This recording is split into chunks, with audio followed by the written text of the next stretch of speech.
Welcome to Victory Monday at 7th and Elm Bar and Grill for the Indiana State Coaches Show. It's so great to have you with us yet again here at the corner of food and fun. Tonight we have a great show for you as we get ready for Indiana State and North Dakota State this weekend. It'll be the first time that the Sycamores and Bison will meet since this guy's to my left in his first season here at Indiana State, which that game was here at Memorial Stadium back in 2017. We're going to have quarterbacks Anthony Thompson and Curtis Wilderman who are going to join us here on the show tonight as well. Looking forward to talking to AT and Curtis later on. We'll have quarterbacks coach and, of course, offensive coordinator Jeff Castle is going to stop by as well here tonight on the Indiana State Coaches Show. Alongside the head coach, Kurt Mallory, I am Luke Martin.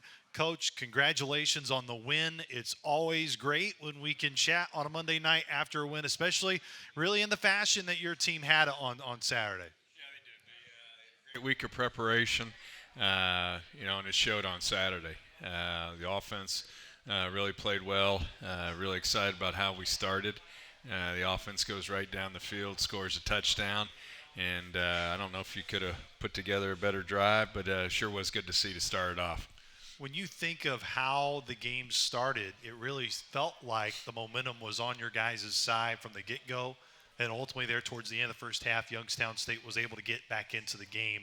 What did you like about the start to the game where both of you guys were able to trade punches on the opening drives? Yeah, like I said, you went down there, scored, put together a really nice drive. They went down there, made some plays.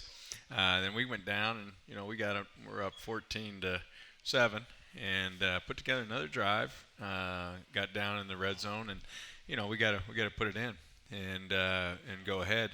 Then they go down right before, and it was disappointing that they were able to get down in 2 minutes. We practice that every day, and they made a nice play, tied it up 14-14 going into half. But, I thought there was still a lot of good things out there, really a lot of good play, especially on the offensive side. In the first quarter, Youngstown State sees their starting quarterback go down, and Demetric Crenshaw, he leaves the game. But in comes Joe Craycraft, a guy that we've seen a lot. He actually started in that game back in 2019. So you guys knew, even though Crenshaw, extremely talented, he's going to have a really good career for Coach Phillips in Youngstown. They had more than a capable of a backup to come into that game. Yeah, he's a good player. We knew going in. We had seen him, of course, in the past. Knew what type of thrower he was. Has mobility, but the big focus on defense was McLaughlin and knowing where number 8 was, and we knew going into the game that that was going to be a heck of a challenge. He's had 60 career touchdowns, 6,000-yard career, but the biggest thing was not giving him the home run. And I thought our coaching staff on the defense side did a great job of tempoing him and keeping him corralled and keeping him in check. You mentioned Jaleel Mclaughlin. He did have 138 yards in the game. The majority of those came really in the first half, had a little bit there in the third quarter before he wasn't used much in the second half. But what was the key for you guys as a defense as a whole? As you mentioned, you knew, and Coach Wilson talked about it in Coordinator's Corner leading up to the game for us on the broadcast, was it's not a one-man job. It's really all 11 to try to stop and prevent a guy like him from going off like he's always done. Well, you said it. It's going to take all 11, and defense is knowing where your help is, and you got to use the help of the other 10. And that's what he said to him at halftime. We talked to the defense and said, okay, we had Kyle Franklin, who's a freshman, simulate him all week, did a great job. But in that first half, you got a chance to really see what the game speed was all about. And we settled down in the first half. Of course, he had 100 yards in the first half, had 38 in the second. And we felt if we could just keep him corralled, force him to have to throw the ball, that we'd be in good shape to win the football game. I felt like offensively for your team on Saturday, it was one of the games where we've really seen Anthony Thompson show how much he's improved throughout the year. And Anthony's a guy that you guys have always had confidence in, and it really feels like he's playing his best football here down the stretch for your team. He really is. He gets better each and every week. And you can see how the experience has really helped him. He's learned from some of the things, some of the good, and then, he's learned from some mistakes. And has really, really, really played well and probably played at his highest level here this past Saturday. wasn't just what he did through the air, Coach. He was 13 of 21, 156 yards, had that one interception there towards the end of the half, which really seemed like the only mistake that Anthony really did make all day. But I felt like the 12 carries for 63 yards that he had on the ground, the 63 yards may not look staggering on the stat sheet, but it felt like all 63 yards came at crucial times when you needed all 63 of those yards. I was sitting in the quarterback room earlier in the week, and was listening to a conversation between him and Coach Castle, and he had mentioned he hadn't scored a college touchdown, and sure enough, he scored 2 untouched. It looked like to me, but the thing that was impressive was just his escapability. I'm on the other sideline, so I didn't get a great view till I got home that night and watched the film, but how he avoided pressure, how he stiff-armed, got around the corner. But what I really was impressed with was in the second half. I had to rewind it a couple times to see who the guy that was running. I mean, he was breaking tackles, running through guys. I was impressed. Just to see what we've known. That he can run it, and he did a great job on Saturday. We'll get into Anthony and Curtis more in just a moment with them being on the show, but I also feel like one of the positions that maybe gets overlooked, of course, offensive line, I feel like is always an underappreciated group, but for your unit on Saturday, you really had the kind of last-minute shuffle just due to some personnel, not shouldn't say personnel issues, but due to some personnel changes, and Josh Weichel's a guy who had to go in at a tackle spot for you. Of course, you've had some injury bug there at that position group, and how did you feel Josh really did stepping into his first significant role playing for your group this year? Well, I thought Josh jumped in and did a great job. I said to the team the other day, I guess it was yesterday, I couldn't wait to get home and watch the film to watch him, because I knew, and that's been the mentality of this football team, this program, it's the next man up. And when Josh got the nod on Friday, you could tell how excited he was. And then right after he knew that he was going to get the start, here comes Jose Vasquez, right in to, watch film with him. And but that group's been great, and it's been led by Jose Vasquez and Alvin Clemens and Isaiah Edwards. Those guys have been really the main guys.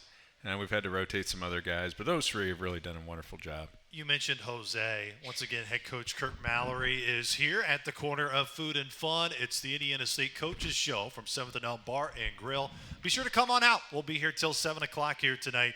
You can enjoy some great food with our friends here at the corner of Food and Fun.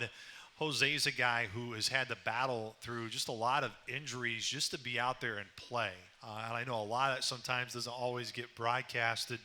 But how, I don't want to put a word in your mouth, but what feelings come to you when you turn on the film and you see Jose and what he does during a game, knowing all he's got to battle through that you see throughout a week in practice and have seen throughout the course of this year, where there's probably some certain predicaments that he has been in that other guys may not push through and play. He's a perfect example of a lot of guys in this program. If there's a will, there's a way. They're going to be out there. And when we talked to the team on Friday night, one of the things we said is, this team's not going to be denied. And they were going to will themselves to a win. And we got a group of young men in this program, a good amount, that are going to fight to the end, fight for each other, fight for their brother, and fight for this program. And Jose is just one of many. We've talked a lot about the offense so far. Well, I promise we'll switch over to Coach Wilson, the defense, in a moment. Kind of the last note I had of really kind of looking back towards the game over the weekend was Dante Hendricks moves into 6th all-time in career receptions at Indiana State in a Sycamore career. Dante is a guy you have missed very dearly this year, and he's now in 26 of his career games. He has catches in 25 of those 26 games. He's caught a pass in now 24 consecutive games in a Sycamore uniform. That is also a Sycamore record. I can continue to go on with all of his numbers and what he's done, but what does he mean to your football team for a guy that was a first-teamer? But, Grant, I know you guys didn't play in the spring, but I think everybody throughout the league has forgotten about the talent that he is. Well, they're finding out real quick. They're getting reminded pretty quick. He's a great player, and he's surrounded by some really good players. And the thing about Dante, he's very unselfish. He'd be the first to tell that was a great, or say that was a team win. And that when we talked on Friday and what you saw all through the week were plays being made in practice all over the field. And it wasn't just by Dante. It was by Anthony. It was by Petey. It was by the offensive line, by Zach Larkin. It was by Faison McClurk. And how we're able to utilize the weapons that we have on offense. And, of course, when the ball does get in Dante's hands, he's going to take full advantage of it. Switching over to the defensive side, I asked you after the game, knowing what your answer was going to be. I almost answered it for you, but my question to you was, what was the play that really turned the game around? And it was the 4th and 1. Youngstown State had it at your 46-yard line. They bring in their big defensive tackle, Jelani Stafford, to try to get it. It says 4th and 1. It was really 4th and inches. There wasn't much that Youngstown needed. And, man, Kelvin Broom did the initial knock, but David Whittemore had a heck of a cleanup on that play to make sure that, one, they were stopped short, and two, got your offense back on the field. And it really seemed like from that point on it was your ball game. You know, there was another, play that really led up to it, and that was, holding them to a field goal. You know, they get the ball, they go down the field, and, maybe they punch that in for a touchdown. Maybe it's, a little bit different. You know, we hold them to a field goal. That was huge. And, of course, they get the ball back, and they're up 17-14. And, it could be 21-14 at that point or what have you, but it's not. And we hold them to 4th down. And, they come in with their heavy package. And, of course, we want to match personnel. And, we have a young man on the sideline, Jack Sherman, who's going to play one play. And when you yell for that, you're trying to get all these guys out there, and you're trying to get some of the bigger guys out there. That's not always easy. Well, Jack has got his helmet, ready to go. I mean, before we could even yell Rhino, which is the group that we yell, I mean, he's 10 yards out there. And so, so Jack goes out there to be the center, the nose guard over the center. He puts that center 3 yards back in the backfield. Kelvin Broom comes around, takes the legs out, and then here comes David Whittemore and just really puts a shot on their 300-pound back. And, hopefully that, that player is okay, but he didn't come back. That was a big shot he took and a big moment that just flipped everything. And, of course, the momentum went our way, and then we never looked back. You think of, too, and I'm going to have to ask Tom James if he's listening, the Indiana State football historian. I was pretty sure that this would be an Indiana State record, but he had 4 interceptions in the final quarter alone. And to also put in perspective, Joe Craycraft was in and out as a starter at times in his career at Youngstown State. He had 3 interceptions in his whole career. He was a guy that really took care of the football whenever he would throw it. And as you mentioned, whether it was pressure up front, the really good coverage on the back end, those 4 turnovers were really forced by your group on the back end. The effort that your group had in that 4th quarter to force those 4 interceptions, and it seemed like they all just came bam, bam, bam, bam, bam right in a row. Yeah, they did. And, we had 2 that we dropped. Yeah, really 3. Kelvin had 1, too, that went through his arms, and Caleb had 1, and we had 1 on the sideline. So could have had a few more. But, I think anyone that, that had those interceptions would tell you, without the pressure and, we're putting great pressure on that quarterback. He's getting guys in his face, and, he's throwing that ball on his back leg, and, we had some guys that had great breaks, great eyes on the ball, and went and made plays.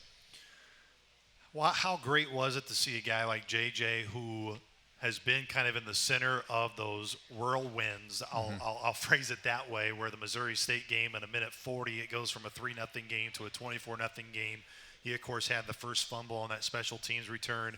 You go back to South Dakota, he kind of had that special teams return again where kind of came out of the end zone, made a special teams mistake, kind of flipped the field position and kind of started that snowball. For him to be able to put those away and to have the type of game that he does, and not just on Saturday, but each week being able to respond for you.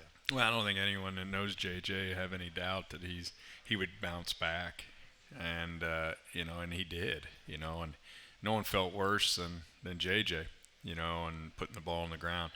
But I never thought for a second, that he wouldn't bounce back. Put him right out there, let's go, and that's to say that about a lot of our guys. And of course, he bounced back this week and was Missouri Valley Player of the Week. Should be in the conversation for Player of the Year. He's had a good year, too. J.J. Henderson for you on the defensive side. Kind of two other notes before we move on to Curtis and Anthony. You know, I felt seeing Ethan Hoover get his first interception was big in a spot, and also Omar Jackson, who I think has been a really good story for you, a walk-on into this program, and for him to be able to have the performance that he did in a key spot, again, a play that he had to go and make that play. Yeah, he did. Yeah, you know, he had to midpoint. He was playing cover 3. He had to be as deep as you get two guys going down the field. You got to split in midpoint and get to your landmark, and he played it perfect, came deep to short and tacked the ball downhill and jumped over the guy. And Omar, you know, he's not the tallest guy, but, boy, he got up high and jumped over the guy and made one heck of a play. And Ethan Hoover, I know, is a guy that you have had a lot of optimism in, and not just you, but your team. And maybe early on in the year had some tough learning lessons, but you can sense the play on the field for him, it's starting to come a little bit quicker. It is. You know, he had a knee injury his senior year in high school and probably came back, you know, maybe a little soon. We had to redo the surgery. So he's had a little bit of some growing pains and is really playing well now. And he's fully healthy. But he's playing at a high level. We got Curtis Wilderman and Anthony Thompson coming up next here on the show. We've talked a lot about AT, but Curtis, we can, I know, go on and on about and what he's meant to your program and what he's done during his time here at Indiana State. He was with you your first season here in Terre Haute, has been with you since. What's Curtis meant to the quarterback room? And even though he's been out kind of last couple of weeks with a shoulder, I know he's been ultimately a huge supporter of Anthony, and both of those guys have really been supportive of one another. You know, I'm awfully proud of Curtis. You know, he came in as a walk-on. He earned a scholarship, became our starter. When Ryan Boyle went out, you know, he's won a lot of games here. He's played a lot of football here. He's played with, you know, a lot of injuries. And the one thing that you know about Curtis, he's tough, and he loves Indiana State. He's very unselfish, you know, and he's probably the only guy that I'm okay that wears a headset during the game, you know. And but because I know, you know, he has so much input, and he's locked in, and he's right there with Anthony, seeing some things. I go by Coach Castle's office quite a bit, and I see Curtis in there, and he's diagramming and asking questions. And I'm trying to get Curtis to be football coach. I don't know if I can do a very good job of convincing that, but whatever he does, he's going to be very, very successful. No question, and I think everybody will be able to tell that when we talk to Curtis next here on the show. Coach, thanks so much. We'll talk to you at the end and preview the Bison. All right, thank you. Once again, that was head coach Kurt Mallory. We'll take our first break here on the show. When we come back, it'll be time for the two quarterbacks for Indiana State, Anthony Thompson and Curtis Wilderman will join us when we come back. This is the Indiana State Coaches Show, live from 7th and Elm Bar and Grill. Yes, this is the home of the Sycamores, and 7th and Elm Bar and Grill is the home for the Indiana State Coaches Show. Welcome back, everybody. Huge thank you to Coach Mallory for joining us in segment number 1. But now it's the segment everybody gets ready for it. Guys, no one wants to hear from coaches. Now, I could say that, you know, Coach Castle's coming up here shortly. Everybody wants to hear from your position coach, that's for sure, but he's probably the only one. Anthony Thompson, Curtis Wilderman, our guests here on the Coaches Show. Fellas, I know Curtis just said there's nothing else to do tonight, so Curtis was glad to be here, both of you. Appreciate you guys stopping by. How's the Monday, your academic day, treating you first, Curtis? It's a little rough. Got a few presentations this week, so working on those. A little rough. Anthony, how about for you? I know you're just smoothing by. You're Mr. Graduate here soon. Yeah, I got a paper I got to type, but I only have one class this semester, so I can't complain. Oh, man, that's a nice way to be. No wonder you've been playing so well recently for the Sycamores. Guys, I know this year, you know, as we were kind of going into the season, so much can be made from guys in positions like myself or other media members of quarterback battle, quarterback competitions.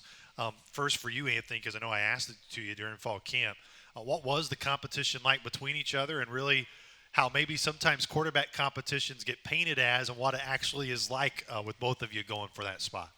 Well, it was really a lot of fun. I mean, the competition really made us all better in the room. And like I said during fall camp, we're all really good friends. So the competition level was fun to have in the room and to see us all. We all played really well, and Gunnar, got hurt kind of halfway through camp, but I thought we were all playing really well. And I think we all played really well because we were competing against each other. And, our teammates are helping us out, and our teammates are making plays for us out there. So it was really a lot of fun. How about for you, Curtis? Yeah, it was definitely fun. we make a lot of jokes in the meeting room and on the field, so it's definitely, we're not super locked in or, you know, I don't know, really into it, out there. So we're kind of loose. So it was good. It was fun. Everyone was making plays. Everyone grew a lot. When you think of when you first got here to Indiana State, Curtis, and you were part of that 0-11 team, what memories do you really recall of your first day as part of the program and just the differences of not just in yourself, but the pride you can take along with Coach Mal and this staff of really seeing the evolution of the program in your time here? Yeah, that first year was a little rough. Played a lot of scout team, which was fun. I remember one practice going at 5 a.m. That was not fun. But yeah, it's definitely different. A lot of things have changed. The culture's changed. Coach Mal says it all the time, but we really came together as a family. I feel like that first year it was kind of people here, people there, but everyone's really cheering for each other now, and you can tell.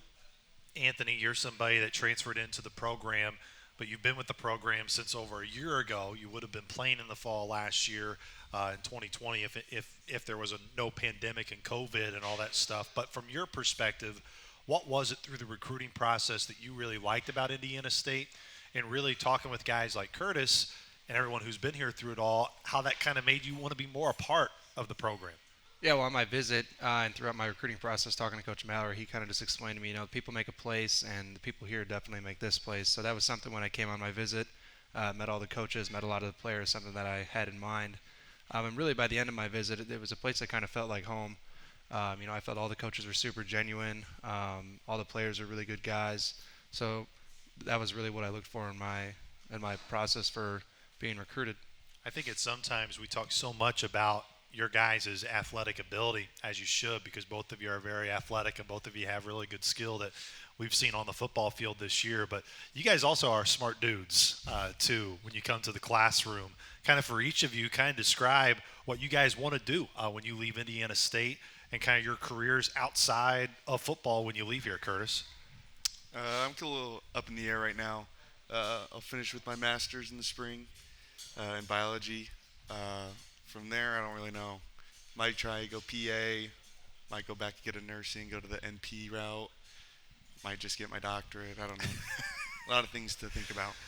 And a lot of things because you're a smart guy, no question. You didn't say football coach, by the way, so I'm sure Coach Mallory a little disappointed there in the back. But who knows? Maybe he could entice you at some point. How about for you, Anthony?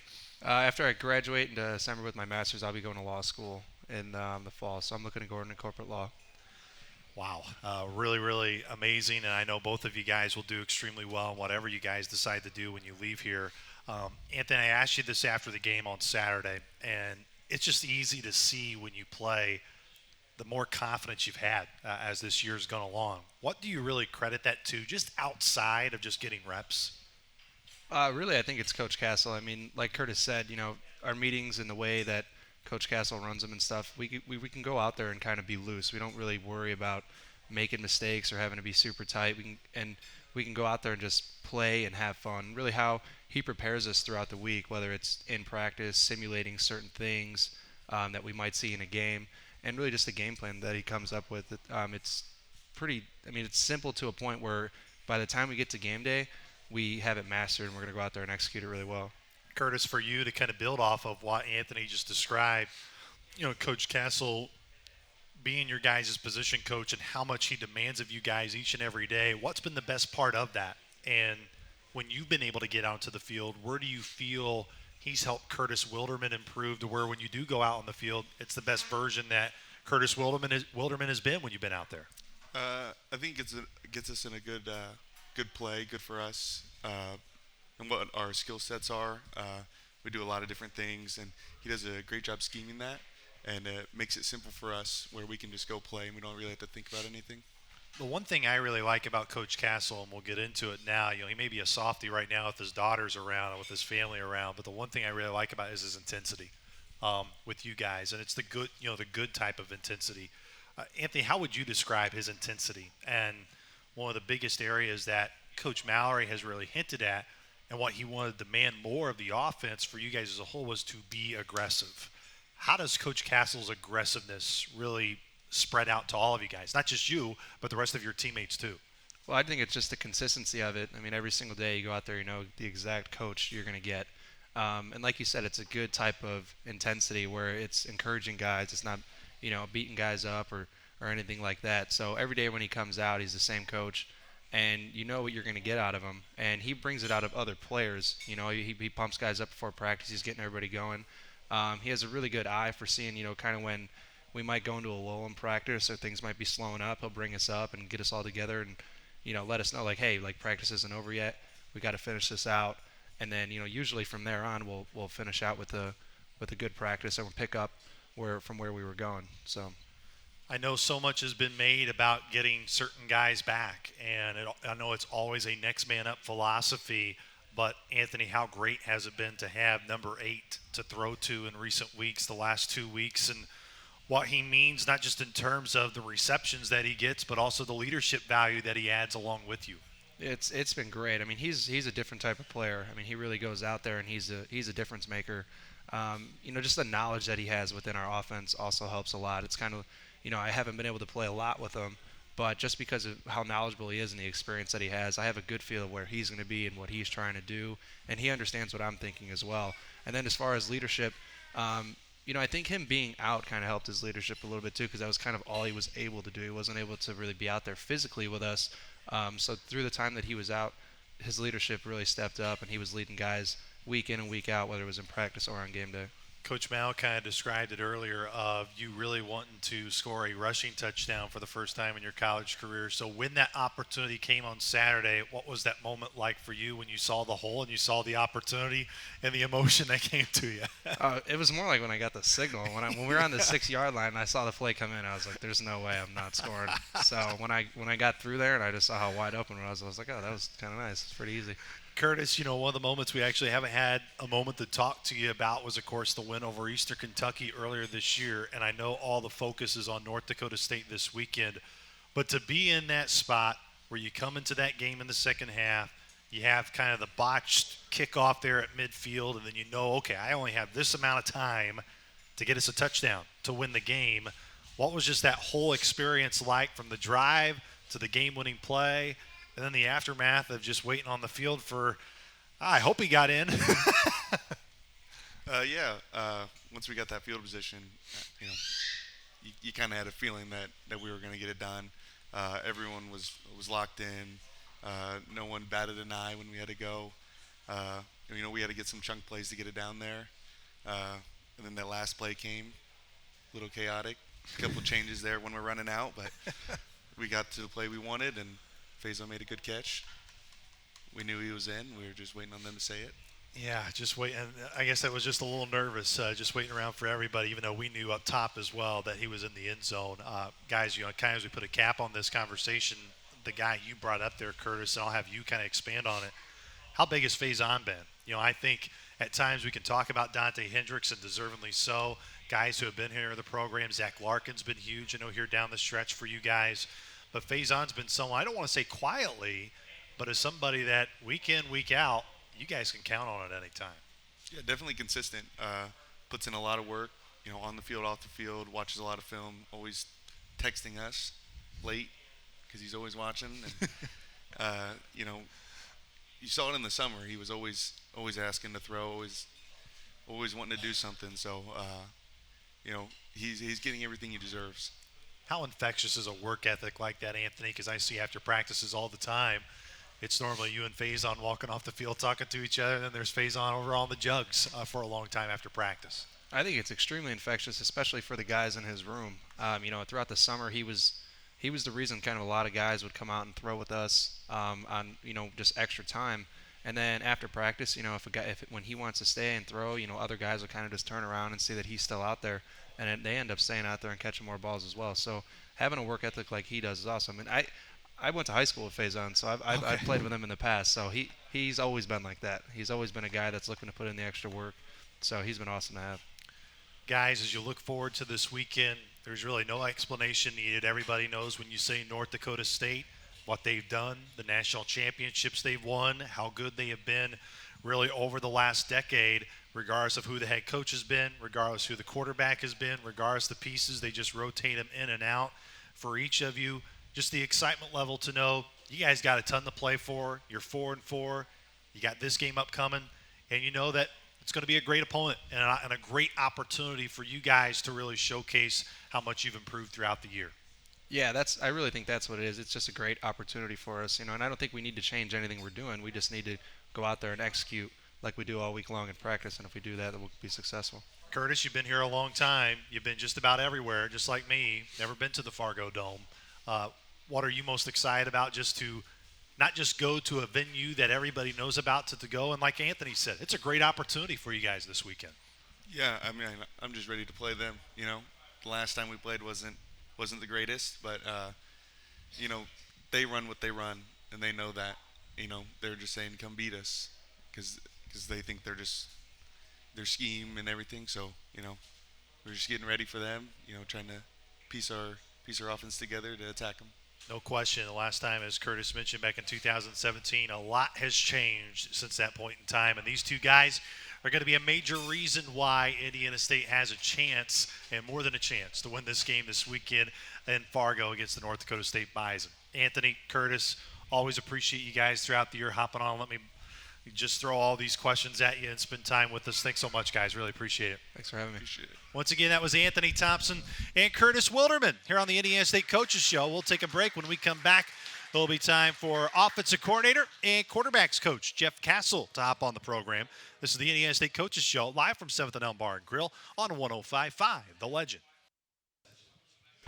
With Jim Osborne back in our studios at the DLC Media Center, I am Luke Martin, and we welcome you back to the Indiana State Coaches Show, live from 7th and Elm Bar and Grill, as Indiana State gearing up for the North Dakota State Bison this weekend in Fargo, North Dakota. It's now time to catch up with our assistant coach spotlight this week, and it's none other than offensive coordinator and quarterbacks coach Jeff Castle, where some of his children had at the opportune time they have to go use the bathroom, so you get to come up here with no family here to watch you and as we get to grill you with questions. So they just got really good timing, right? Yeah, exactly. They, when you have three young daughters, they tend to have to go to the bathroom, and they hear me talk enough at home, so I guess they don't want to hear me talk now. Yeah, they can give you a little bit of a break, Coach Castle. Number one, congrats on the win over the weekend. And, as Coach Mallory said, you guys want to start fast all the time. And, man, when you get the football to start, let's make that statement right from the get-go. I'm sure that just has to be probably one of the best feelings as an offensive coordinator. Oh, it definitely sets a tone for the rest of the game, and you want to know that your plan that you have put in place and that you've worked throughout the course of the week is on the right track, and then you can build on it and you can compound off it. And instead of having to try and search for the next best call on the call sheet, it makes it a lot easier. When you think of the evolution of your offense really this year, what makes you most proud about what you guys have accomplished to this point, and where you look at it and go, man, like this was an area that maybe we didn't realize was a strength, but it's starting to become a strength now? Well, it all starts with our ability to run the football, and the more we can run the football, the easier it's going to be, and it helps to set up some of those explosive plays as we go forward.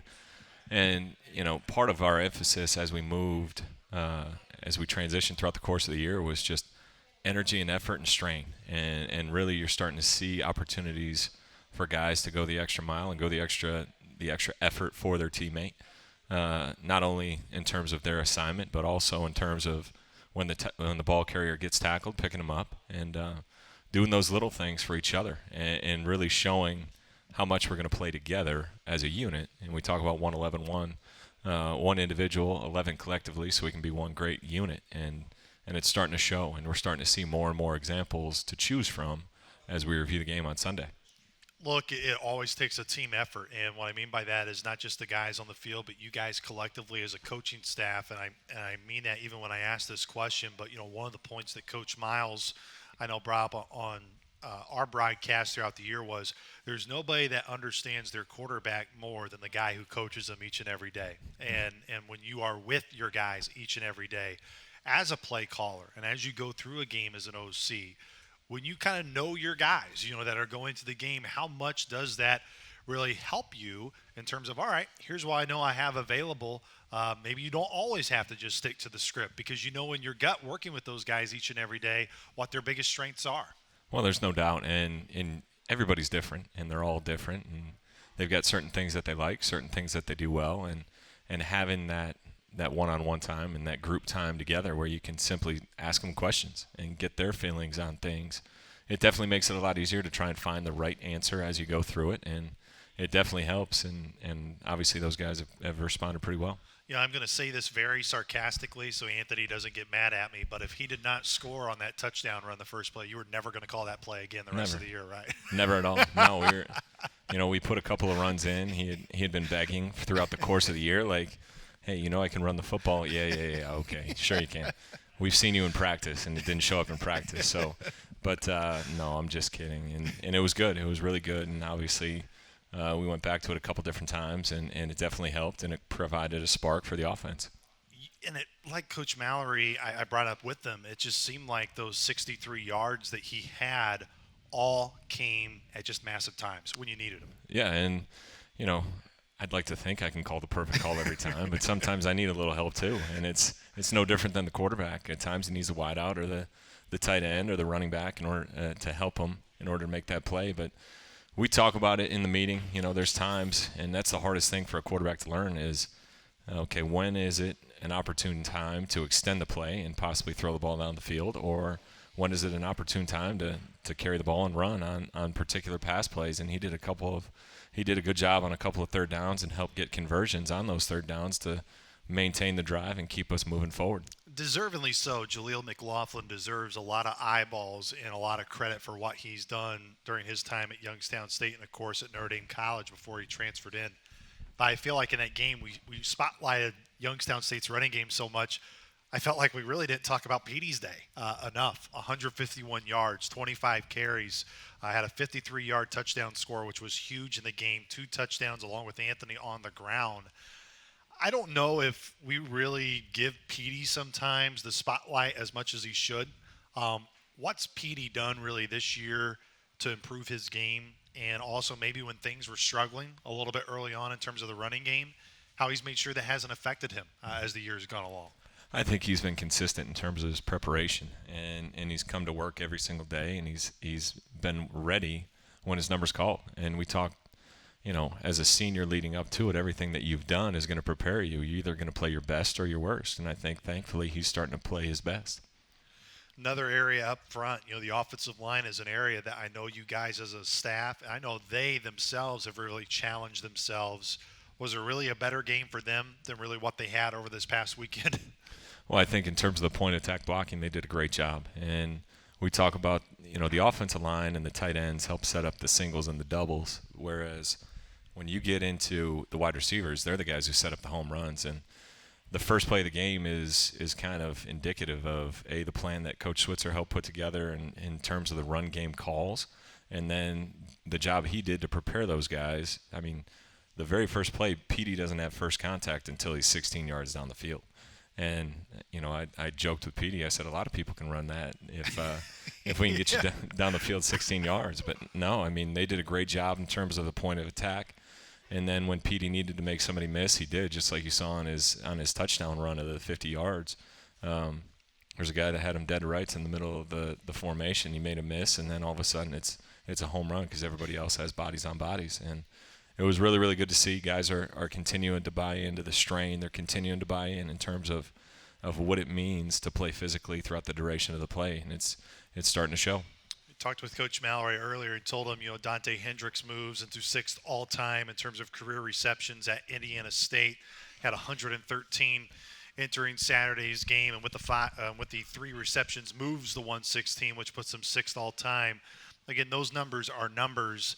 But I really want to put this in a little bit more better perspective for you, because it just seems like everybody throughout the league forgot about him because nobody really gave him any sort of preseason recognition, which I know for Dante and for you guys, it's about the postseason accolades anyways. That's what truly matters in the end. But when you took this job, how quickly did it take you to realize, I should probably try to get this ball to number 8 as much as possible? Well, you start watching the games from the previous season, and you start in the first part of the season.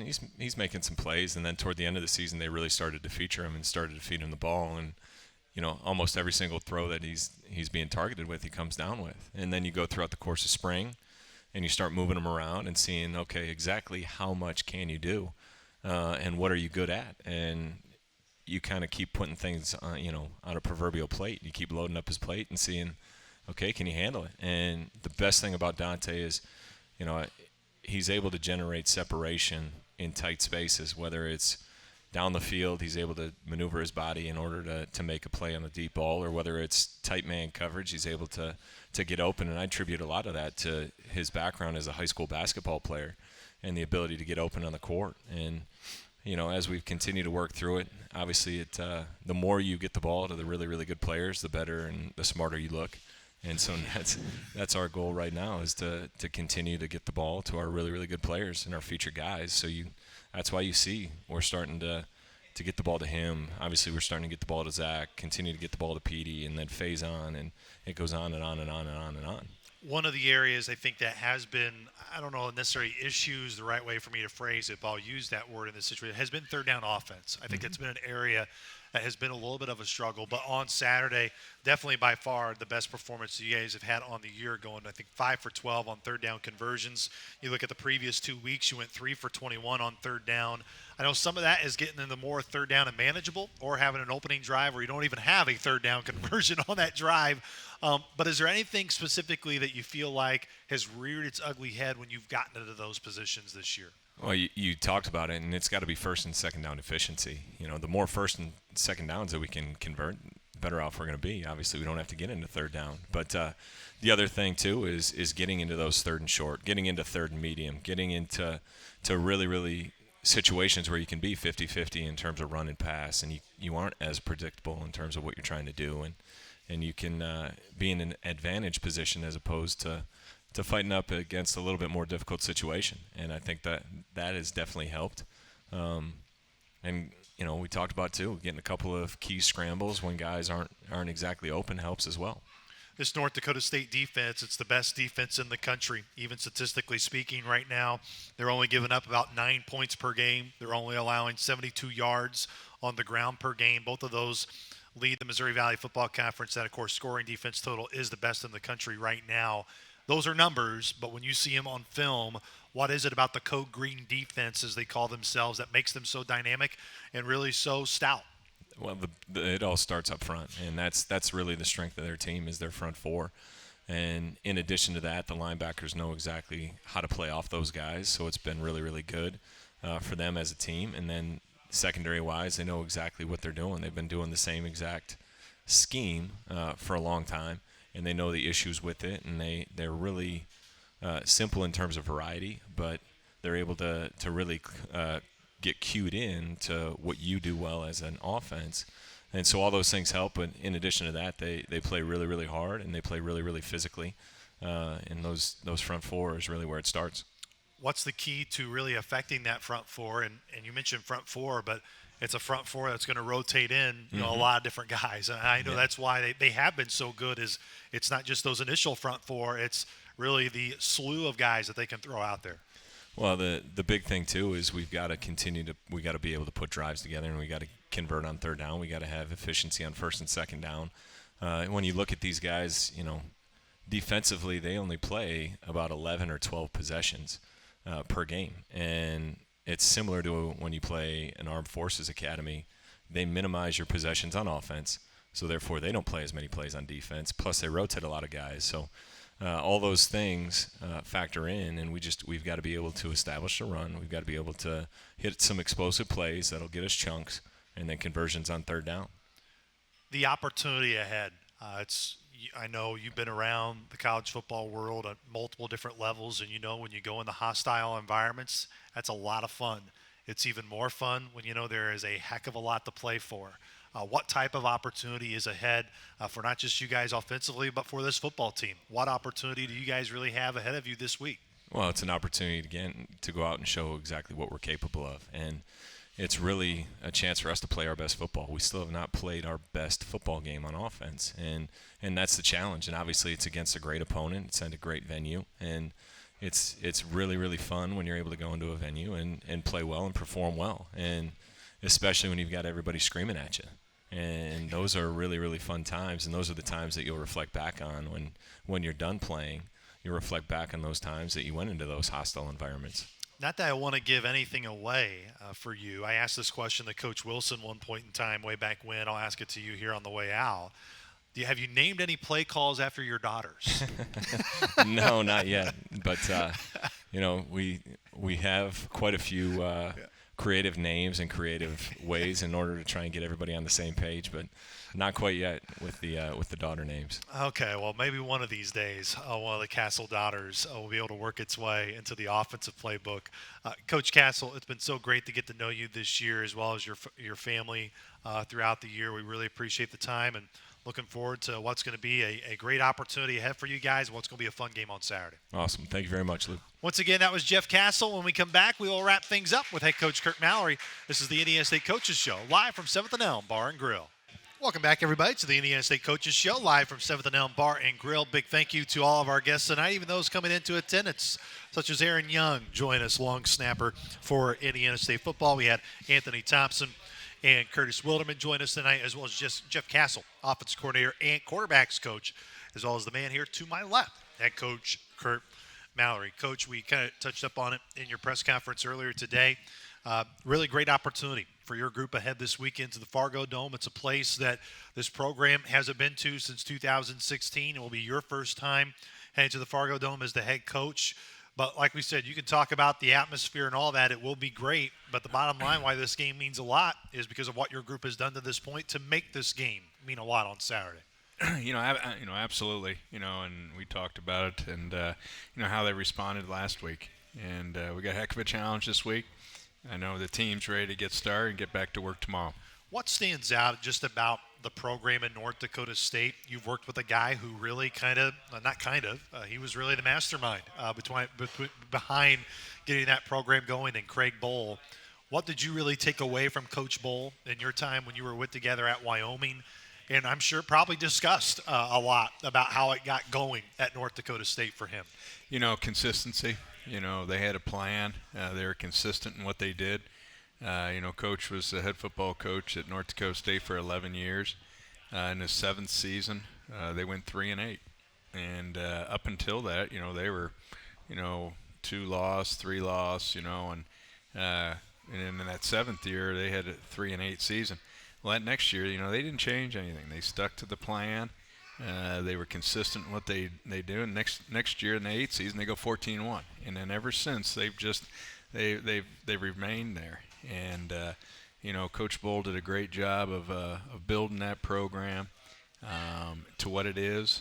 And then Coach Kleiman came in and sustained that.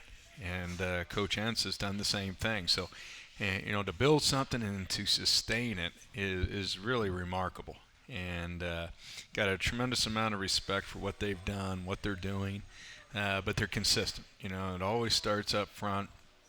They know what they are and what they're going to build for, and they're not going to waver from that. It's always going to start up front. They're going to be physical. They're going to be tough. They're going to run the football. They're going to stop the run, and they're going to be consistent. What has Coach Entz done to continue what those two guys previously that you mentioned did for him? And of course, he's been an assistant there under those guys and under Coach Kleiman. So he's somebody that, of course, has been around and knows what is expected there. But is there really much difference at all in what Coach Entz has brought in terms of to the program previously under Coach Kleiman? There's a lot of similarities, obviously. Everyone's, going to bring your own, wrinkles and so forth. But as far as the foundation and what their belief system is, they're the same. Matt's a front guy. He's a defensive line guy, and you can tell by the way they play up front. They just keep rolling guys in. They're as good a defensive line as you're going to see. They don't stay blocked. They use their hands so well. And but no, you see a little bit different from each one. You have your own personality. But as far as the foundation and what they believe in, their belief systems are very similar. All righty, Coach. To go on the road and to try to win in a place that is very hard to win into, what's really the keys for your group to find a way to get what would be a massive one on Saturday?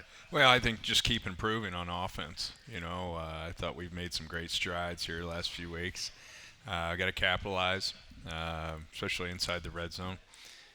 Defensively, they're going to run the football, and they're going to throw the ball over the top. They've got some great wide receivers, but we're going to have to stop the run and be able to keep the ball in front of us. But that's going to be the key. Got a heck of a challenge. We're excited to get back to work tomorrow. And really, you don't want to simplify it more than this, but it's been clear, Coach, when your team's taking care of the football, you've been in the games, Yep. and not just been in games. You win those games, and especially in that environment, I'm sure they can get ratcheted up in a hurry. And kind of saw over the weekend too. Those were mistakes by Missouri State. Really kind of spearheaded that comeback from North Dakota State. Turnovers. When we're not turning the ball over, we're not creating penalties. We're playing pretty well. And but we got to continue to play in that way. Really like the improvement that we've made the last 4 weeks, and we just got to keep going that way. Coach, appreciate the time. Really looking forward to the matchup this weekend, hitting the road to Fargo, hitting the air, I should say, on Friday to fly over to Fargo and get into what I know will be a fun weekend. Yep. I know you guys are really looking forward to the opportunity. Coach, thanks so much for the time. Hey, thanks, buddy. Once again, that was head coach Kurt Mallory.